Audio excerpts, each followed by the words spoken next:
Alors, nous voici dans la dernière manche de Free Matin ce matin. Atifa Olafa, bonjour. Bonjour Abdelkader. Ça fait bail qu'on vous n'avez pas ici. Ah, vraiment, Vous étiez au repos, tout à fait. bien ressourcé. Très bien.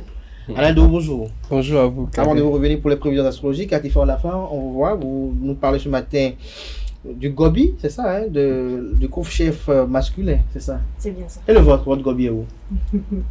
Bon, comme c'est plus pour les hommes, j'ai pas voulu encore. Oh, il y a les dames qui le mettent, il faut aller à Porto-Novo, je vous apprends rien, vous allez voir les dames, les samedis, les dimanches, Aneldo, on sait quelque chose quand même. Effectivement. Même à Adja, chez Aneldo, on Non, a c'est même quelques renforts. plus à Poubelle. Plus à Poubelle aussi. Ah, Poubelle.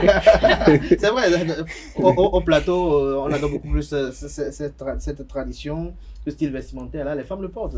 Commencez par le porter aussi. Je n'y manquerai pas la prochaine. À vous l'antenne.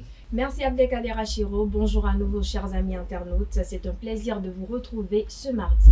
Aujourd'hui, dans Astuce Mode, je vous emmène à la découverte des sens, sinon signification, du port du couvre-chef masculin. Généralement connu sous le terme gobi, le couvre-chef masculin est un art vestimentaire très prisé dans certaines régions du Bénin. Loin d'être un ornement, cet accessoire de mode traduit une identité porteuse de messages culturels. Au-delà de l'aspect esthétique, il répond surtout à des codes très stricts. Confectionné à base de pain tissé, brodé ou non, le gobi est présent dans l'art vestimentaire des ethnies Yoruba et Kou.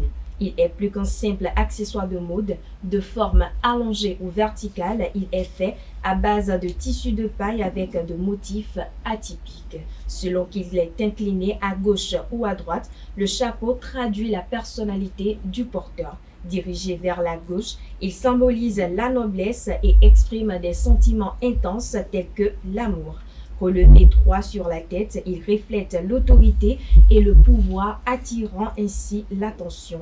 Dirigé vers l'avant, il représente le progrès et l'évolution. Amis internautes, notez par exemple que chez les bâtonnaux, les significations par contre n'ont pas les mêmes sens. Orienté du côté droit, traduit que le porteur est orphelin de père. Du côté gauche, orphelin de mère.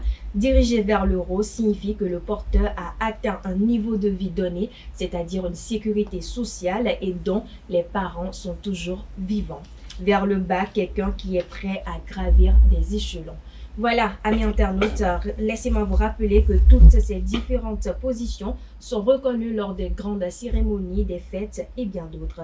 Parfois, lorsque vous donnez une position que vous ne méritez pas, on vous ramène à l'ordre en vous demandant de changer la position du chapeau.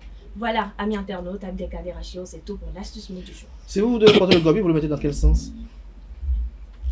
Du côté droit. Du côté droit. Merci à vous, Atifa Olafa. Vous restez avec moi. Juste après le jingle, on retrouve Aneldo pour les prévisions astrologiques.